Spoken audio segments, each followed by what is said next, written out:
No próximo painel voltamos ao tema do marketing digital, uma ferramenta fundamental para criar relações emocionais entre clientes e empresas ou produtos. Um painel sobre o poder dos conteúdos e a importância do storytelling, porque cada marca, cada produto conta uma história.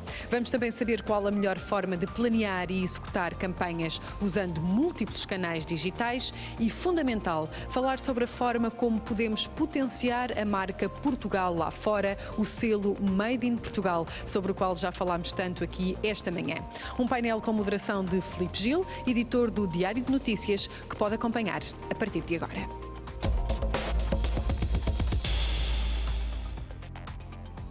Bem-vindos mais uma vez ao Portugal Digital Summit. Agora vamos falar sobre conteúdos, vamos falar sobre como comunicar storytelling em cada canal. E tenho comigo Lídia Monteiro, diretora de Marketing de Turismo de Portugal, e Filipa Montalvão, partner da White.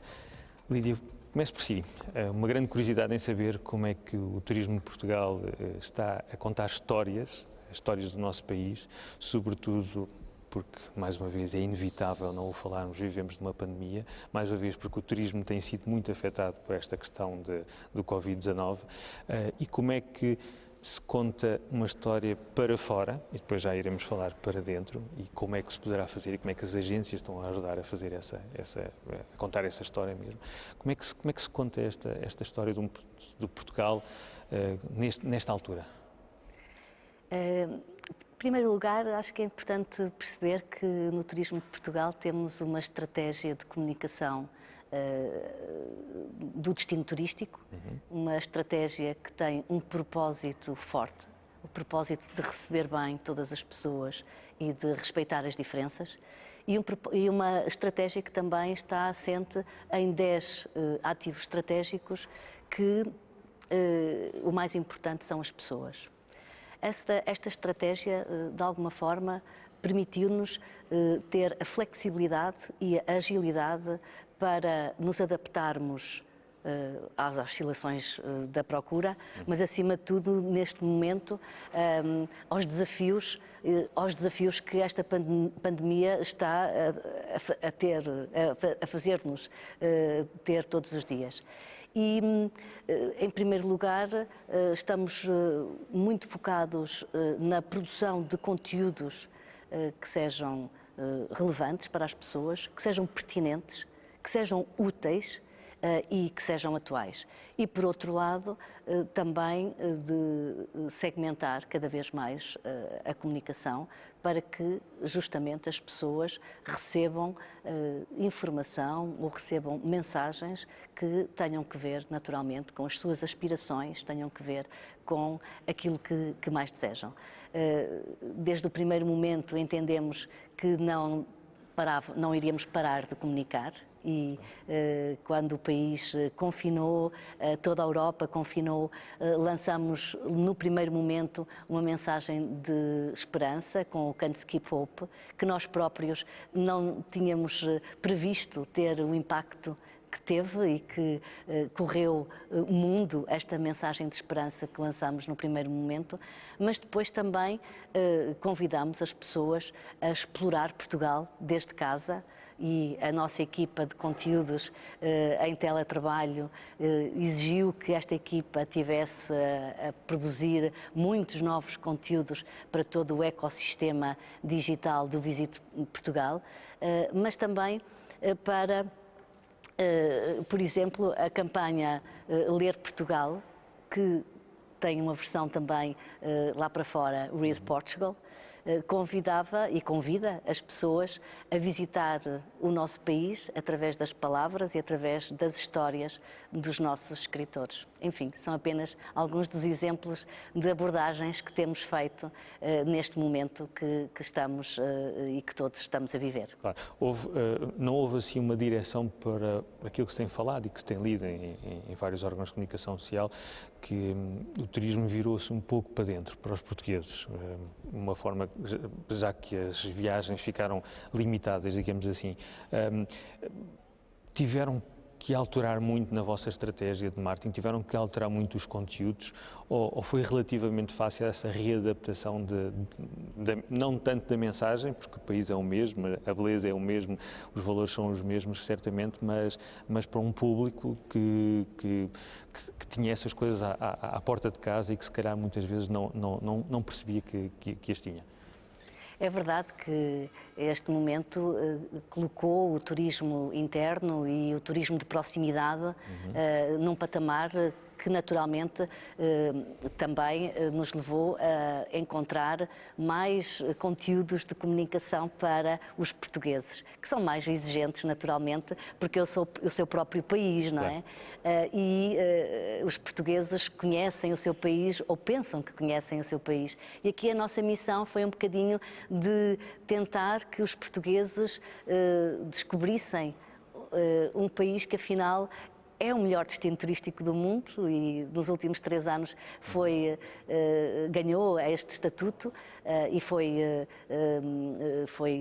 digamos, selecionado e premiado internacionalmente justamente por quem nos visitava, para que os portugueses também tivessem essa curiosidade de conhecer mais o seu país. E isso aconteceu, efetivamente. Os portugueses, este ano, foram, sem dúvida, os nossos principais visitantes e, como digo, nós, do ponto de vista da comunicação, estamos muito focados nas pessoas e, portanto, o que nós fizemos desde logo foi também conteúdos para os portugueses, que, de alguma forma, curiosamente, foi uma adaptação também, porque alguns conteúdos que fizemos para os portugueses depois adaptámos-nos também para os mercados externos e, portanto, é muito engraçado perceber que neste mundo global há coincidências muitas vezes nas motivações Não somos assim tão diferentes uns dos outros. Não somos assim tão diferentes, é verdade. Eu já lhe volto a perguntar na questão dos mercados externos, já agora queria perguntar à Filipa, olá mais uma vez,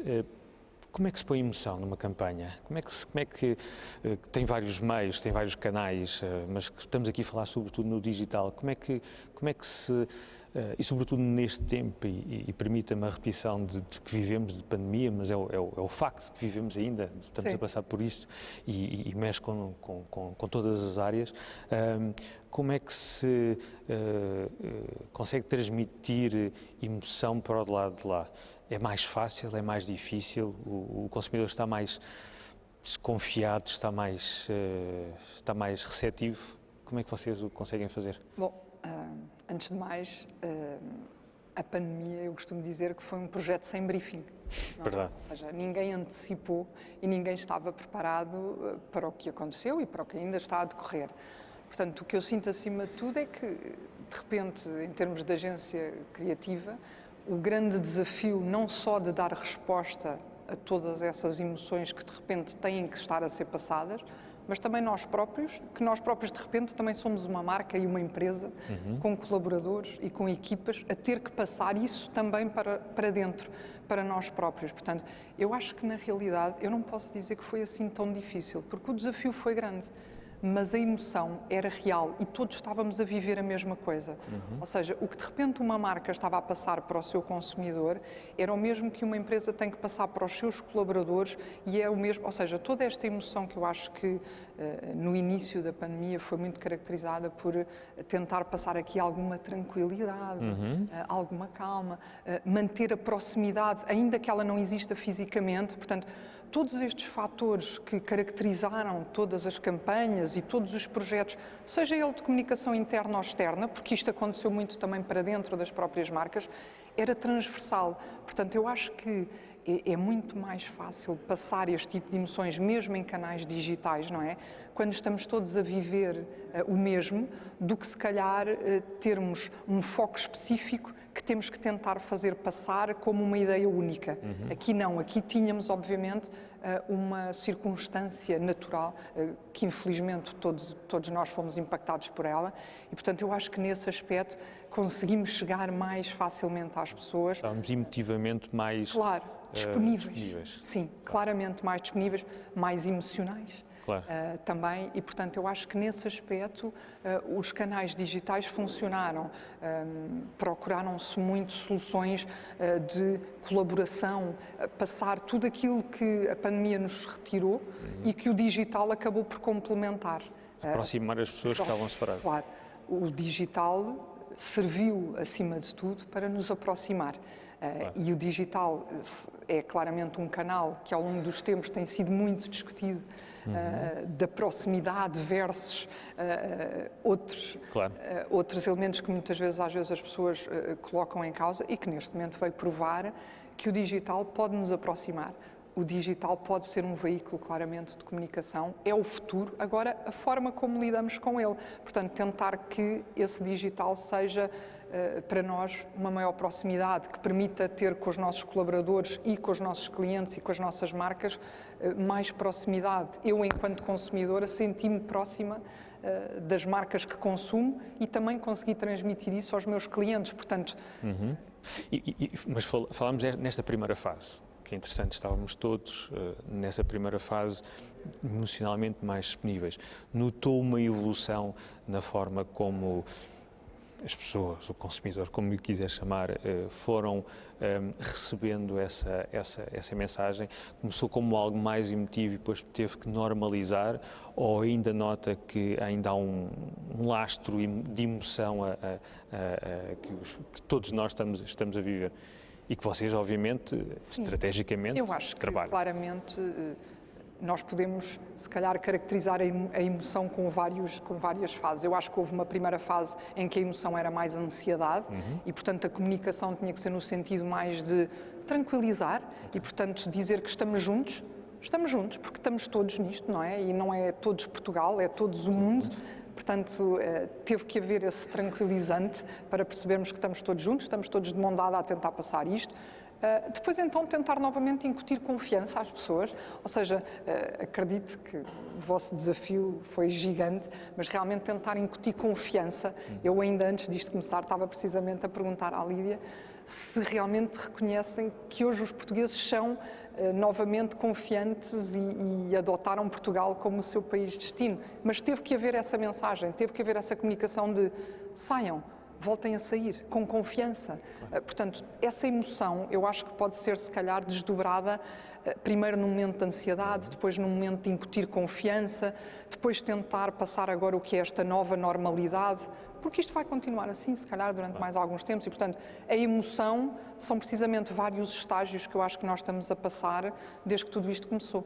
Claro que sim. Mas já volto a si porque tenho uma curiosidade em relação ao tempo desta nova normalidade e como é que se comunica nos diferentes canais esta nova realidade.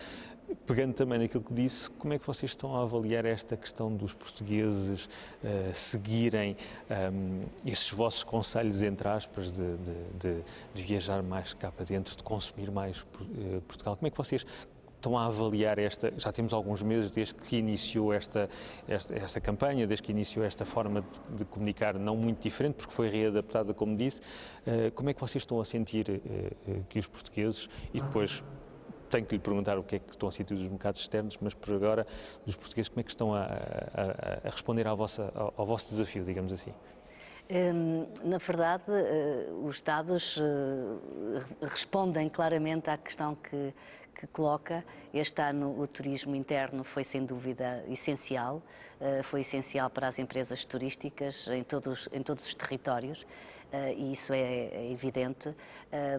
Criámos alguns conteúdos de comunicação e campanhas específicas para justamente os portugueses procurarem Portugal como um destino. E a Filipa falava aqui num aspecto que de facto é importante e para o turismo é muito importante, que é a confiança e é as pessoas terem a sensação de segurança, agora a segurança sanitária, digamos assim, que é algo que, enfim, de uma maneira geral, não temos a capacidade de responder diretamente, mas tentámos fazer o nosso trabalho de casa. E o trabalho de casa passou por um lado, junto das empresas, criarmos uma plataforma que ajudasse as empresas a perceber quais seriam os protocolos para poderem seguir estratégias de segurança sanitária e os seus negócios poderem continuar a receber hóspedes e receber clientes. Criámos um selo Clean and Safe que justamente teve essa função, em primeiro lugar, ajudar os empresários a terem um protocolo de segurança e poderem, no fundo, adaptarem os seus negócios a essas necessidades e essas exigências, e por outro também uma mensagem para as pessoas poderem sair, poderem ir a um restaurante, poderem ficar alojadas num hotel com a segurança ou com a confiança de que estas infraestruturas estariam a respeitar protocolos de segurança para que as pessoas pudessem ter o seu momento merecido de férias ou de pausa, porque é um momento merecido, todos nós precisamos da nossa pausa e não podemos perder essa vontade de viajar. A vontade de viajar que enriquece as pessoas, mesmo e acima de tudo, em Portugal, porque as camadas de história que o nosso país tem são, de facto, motivo para que cada um de nós, em cada pequena viagem que fazemos no nosso país, regressemos a casa mais ricos, mais conhecedores e, portanto, muito mais, eu diria mesmo que aqui existe maior emoção também em relação ao nosso próprio país e à nossa própria história. Lanço-lhe um desafio. Como é que contaria a história daqui a uns anos destes primeiros tempos, deste primeiro verão? Não quer dizer que as pessoas só viajem, obviamente, no verão e que façam turismo no verão, obviamente que não, mas foi porque foram logo os meses seguintes de descanso que os portugueses estão habituados a tirar para descansar a seguir à pandemia. Como é que acha que vai ser contada esta história? Bom, isso é um desafio, não sei, porque na verdade cada um de nós está condicionado também com a sua própria história, não é?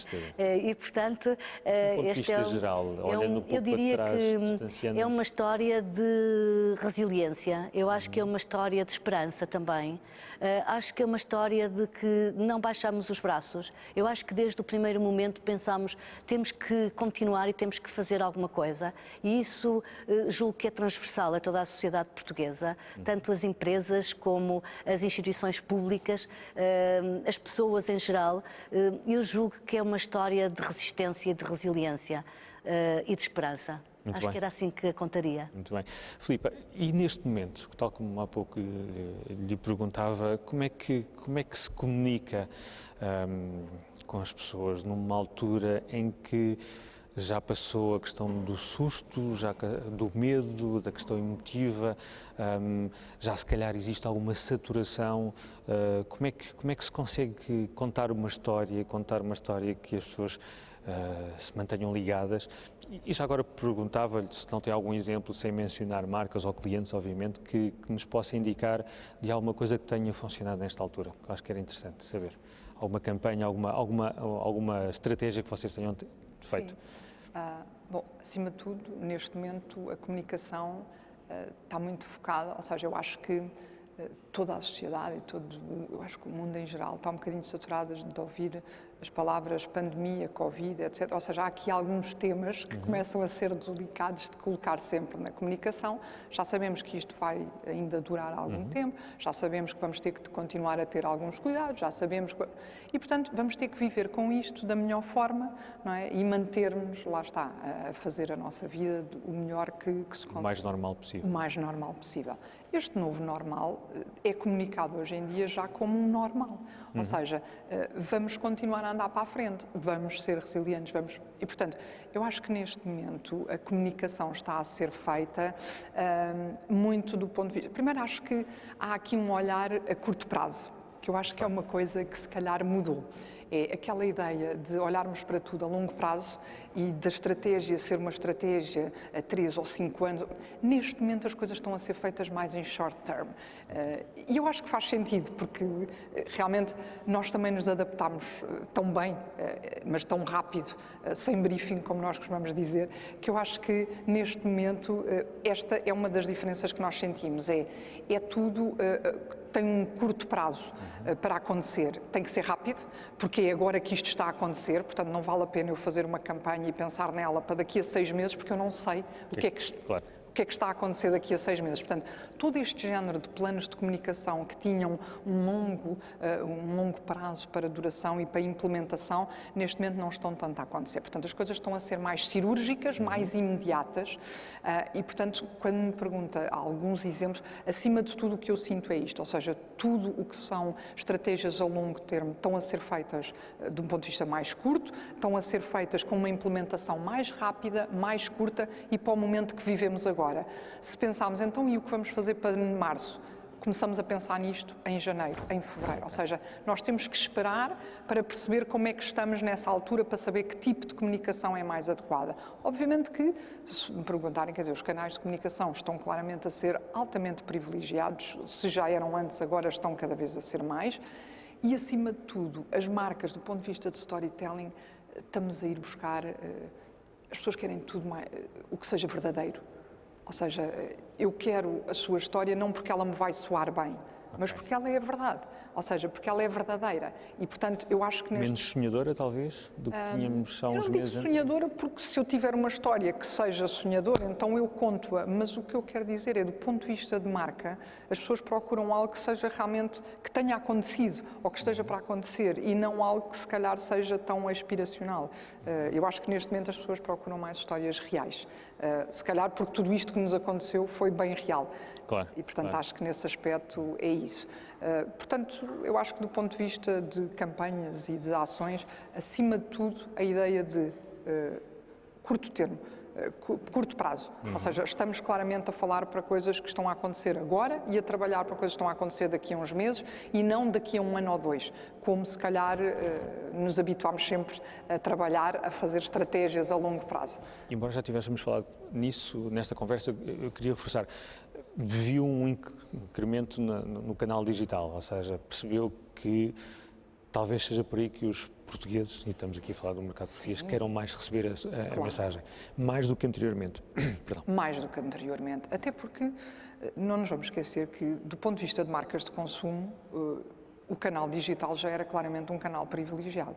Mas depois também há uma série de outras marcas, que são as marcas mais B2B, que se calhar do ponto de vista de canais digitais, seja com stakeholders, com colaboradores, com equipas internas, se calhar ainda não estavam tão mais rotinadas com todos estes canais digitais. E, portanto, esta pandemia também veio acelerar isto. Esta pandemia veio acelerar também toda a digitalização da outra face, que não era tão B2C, mas mais B2B, e que também teve que rapidamente se digitalizar e que começar a falar com tudo o que são stakeholders, colaboradores, etc., equipas, e, portanto, tudo o que são canais de colaboração, colaborativos, ou seja, há aquela expressão do digital first que se falava até aqui, agora é o virtual first, não é? Portanto, já não é, nós hoje estamos aqui a transmitir, não é, para uma série de pessoas que nos estão a ver neste momento, e a Portugal Digital Summit será novamente um sucesso. Portanto, eu acho que este é um bom exemplo de como os canais se adaptaram e o digital, sim, claramente. Muito rapidamente, como disse. Lídia, uma última questão, que estamos a chegar ao fim deste painel. Não lhe vou deixar de perguntar como é que está a ser visto Portugal lá fora? Como é que vocês percebem que está a ter esta receptividade neste momento estranho que vivemos? E como é que vocês optaram, e já falou e sublinhou que vocês têm a estratégia de falar com as pessoas, de apelar à sua emoção, de mostrar a riqueza cultural e geográfica, digamos assim, do país, mas como é que tem essa percepção de como é que nós estamos a ser vistos neste momento, obviamente no seu setor, lá fora? Eu diria, a percepção que nós temos é que Portugal, até nesta pandemia, reforçou a sua reputação enquanto país. E esta percepção vem-nos de muitos sinais. Por um lado, dos nossos contactos profissionais que temos com, naturalmente, os operadores turísticos internacionais, com quem nós nos continuamos a relacionar diariamente, mas também com a imprensa internacional. A forma como eles nos abordam, a forma como eles, inclusive, têm dado cobertura e têm publicado sobre o nosso país. Eu diria mesmo que, hoje em dia, a reputação de Portugal sai reforçada, e sai reforçada pela forma como nós soubemos conversar com as pessoas e comunicar lá fora, mas também pela atitude coletiva que os portugueses tiveram. Julgo que isto foi subejamente percebido lá fora e tem vantagens competitivas quando se olha para Portugal como um país em que é possível confiar e um país que mantém, digamos assim, todas as suas características mais genuínas e mais autênticas, e, acima de tudo, aquela que é mais autêntica e mais genuína é justamente esta capacidade dos portugueses de se relacionarem com os outros e de serem solidários e de terem compromisso social. Por isso, a percepção, de facto, é muito positiva. Eu diria que vamos passar, digamos, eu estou a falar naturalmente do ponto de vista das percepções. Com certeza, é nesse. O impacto do ponto de vista do negócio é outro, como compreenderá, não é? Sim, obviamente que sim. Mas estamos aqui a falar de uma história, estamos aqui a falar de storytelling, estamos aqui a falar de emoções. E aquilo que queria, para terminarmos a conversa, era, se calhar, não pegando exatamente no mesmo ponto, mas o elan desta resiliência, desta união entre os portugueses, vai pegar no turismo, se calhar não no ponto em que estava antes da pandemia, mas não vai ser assim, se calhar, tão abrupto para quando a pandemia passar. Talvez. Pergunto. Eu diria que o turismo tem sido um fator claramente de criação de riqueza para o nosso país e seguramente que vai continuar a ser esse fator de criação de riqueza. E, portanto, julgo que os portugueses também continuarão a preferir o nosso destino. Muito obrigado, Lídia. Filipe, muito obrigado, e mais uma vez um futuro de pós-pandemia que se quer, com muita emoção e muitas histórias para contar. Muito obrigado. Obrigada.